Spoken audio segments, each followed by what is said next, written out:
Okay, so we're back in the kitchen with Zebka making potato wedges today. And this kind of goes along with our theme because, you know, we live in America and French fries are delicious.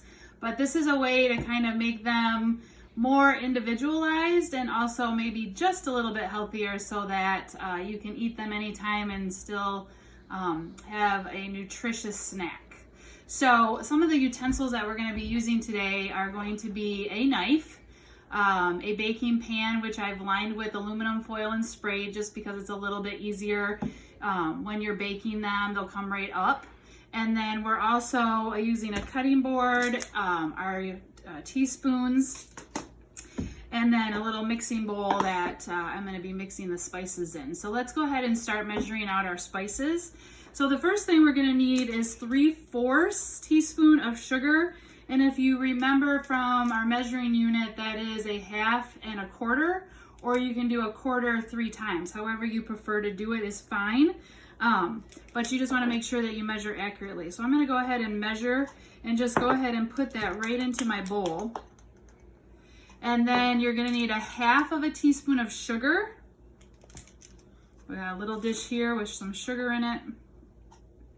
And then paprika is going to be 1/2 teaspoon.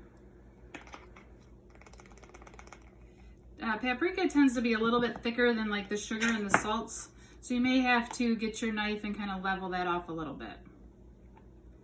There we go.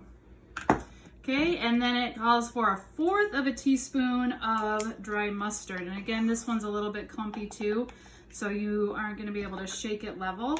You'll probably need the back of your knife to do that as well. All right, now you can kind of spice it up a little bit if you want. You could use maybe some Creole. Tahini is also available. And then there's also some cayenne pepper, okay? So those are some options to kind of give it a little bit more spice if you're interested in that. If you like things a little sweeter, maybe just a little bit more sugar if that is something that appeals to you. But basically what I'm gonna do is just kind of stir this up.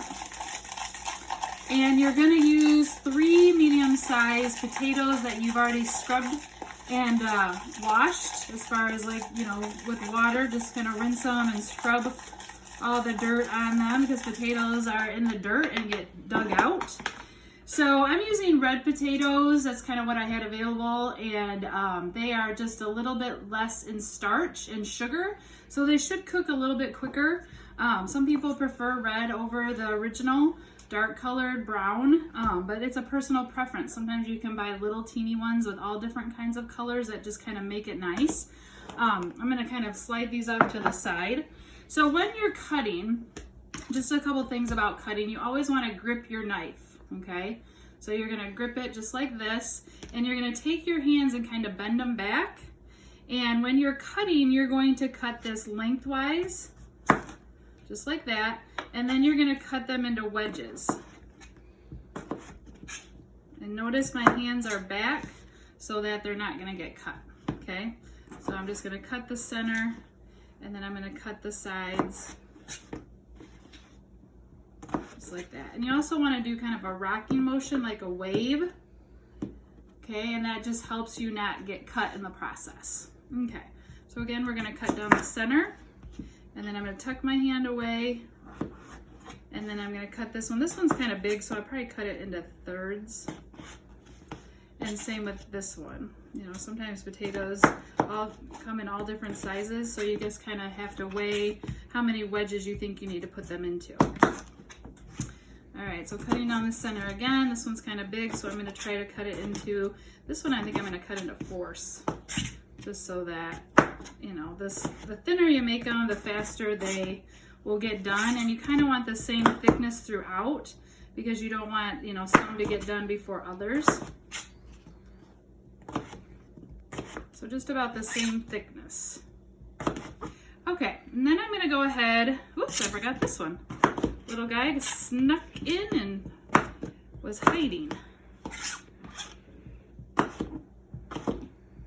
Okay, so now I'm gonna go ahead and arrange those on my baking sheet here.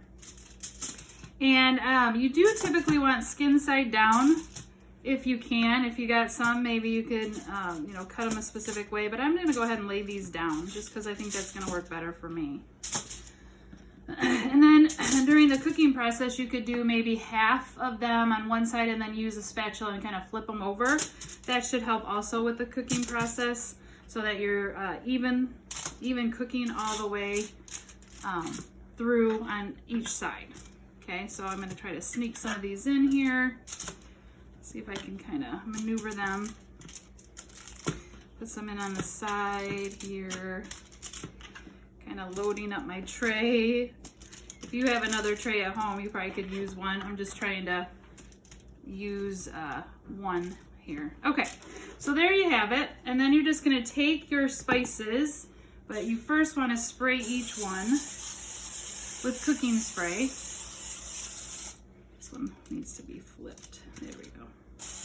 Okay, and then take your seasonings and then go ahead and sprinkle over the top.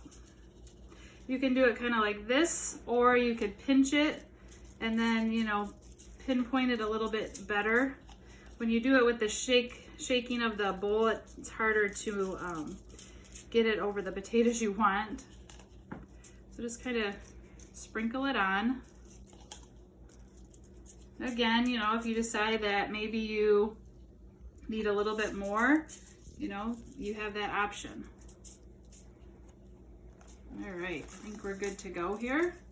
Okay, so this is now gonna go in a 425 degree oven for about 25 to 30 minutes. And again, I would probably halfway through the cooking time, take them out and just kind of flip them over, and that way they're gonna get cooked evenly through. But this again is just a nice quick snack that you could have. Enjoy your French fries the American way, but do it a little bit healthier with baking them and then adding your own seasoning at the end. So I hope you enjoy and give it a go, and we'll see you next time.